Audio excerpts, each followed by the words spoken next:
ujeedada munaasabadan loo qabtay ayaa ahayd sidii haweenweynaha Bilgob loogu wacyigelin lahaa qaadashada kaarka diiwaangelinta codbixinta kaas oo hadda ka socda gobolka Maroodijeex isla markaana ay ka hadheen maalmo kooban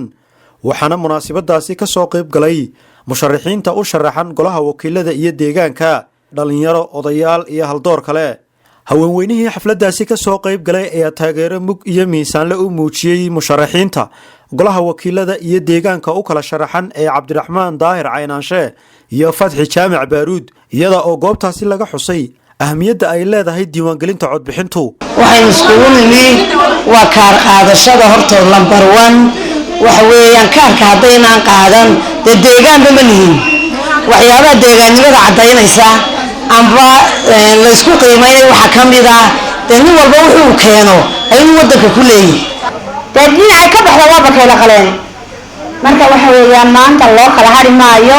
hadii ay naftayna ugu sugan wixii gaara waa in dadaashaan aqalka ku xiga waa in albaabada ku qaraaca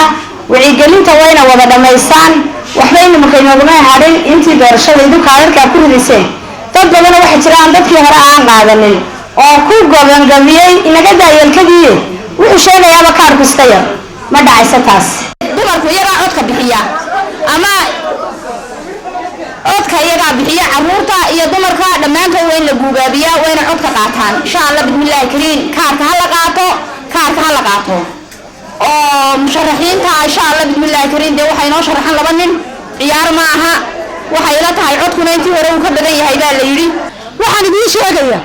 inaanu kaarka qaadano inaanu guri walba garaacno inaanu codkeena jaayis ka dhigno sidoo kale waxa xafladaasi ka hadlay dhalinyaro odayaal iyo waxgarad kuwaasi oo bulshada deegaanadooda ku wacyigeliyay in la qaato kaarka codeynta isla markaana la isdiiwaan geliyo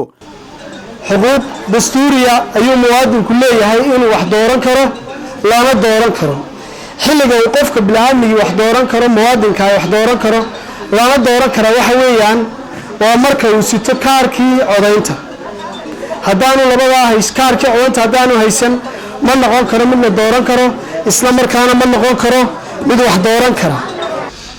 waxaynu isugu nimid aynu isugu maaragtay dardaaraynaa aynu hawshii wadanka mid guud oo ka wada socota oo dhammaan Somaliland oo dhan ka socota inaynu ka qayb qaadano aynu ku muujino iyadana inaynu qaadano kaarkii sida ka warqabtaan boqolkiiba 70 dadkeena diiwaangelintii hore kama qayb qaadan inaguna waxaan ka mid nahay dadka had iyo jeer xildhibaanadooda soo baxaan ee xildhibaanadoodu ay hore loo guuleysteen imakan aynu u baahan runtii inay guuleystaan waxa kaliya tii laakiin aad xildhibaankaaga wax ugu tari kartaa inaad kaarkaagii qaadato dadkii aad wacyigeliso aynu codayno maalinta doorashada runtii aynu soo baxno kolley 3 days baa loo harsan ama 3 cisho marka 3 cisho in qof waliba uu diyaar garoobo dhammaan haweenka iyo dhalinyarta aqoon-yahanka iyaga waxaan isku dayaynaa inaanu ugu dirno isagoo saftiya sidoo qofku soo buuxiyo deedna barnaamijka uu ugu soo diro marka insha Allah dhamaanteen waxaan isku talinaynaa in la isdiiwaangeliyo ugu dambeyn waxa halkaasi ka hadlay musharaxiinta u taagan golaha wakiilada iyo deegaanka ee caasimadda Hargeysa Cabdiraxmaan Daahir Caynaanshe iyo Fadxi Jaamac Baaruud kuwaasi oo haweenweynaha Bilgob uga mahad celiyay taageerada ay la garab taagan yihiin isla markaana ku booriyay in la qaato kaarka diiwaangelinta codbixinta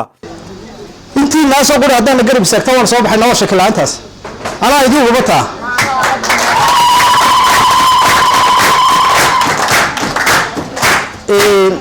كل حفلة اللي هو يقولون عاوة واحد يقولون لا سيدي كارك الله قابل هذا الدكتور شيء إذا كنت بدل يا شيطان بالله يا أبا لكن رجع حاجة مشكلته كذا هذا منك قولي قالوا تجاوبوا كصباحا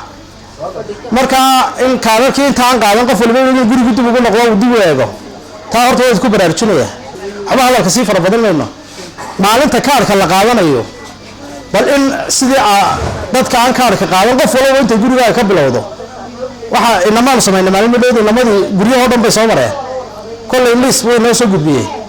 hadana wax ka tageen baa laga yaabaa qof waa laga tagi karaa qof baa guriga ba joogi karin bal guriyihii dib ugu noqotaan cid aan kaar qaadanin sidii ay oo ma lahayn kaarka qaato u geyn lahaydeen midna waxaan leeyahay caawa farxad bay noot runtii dhiirigelin bay nootay intaasoo hablihii oo nala barbataagan codkooda cidda wax doorataana horta waa hablaha raggani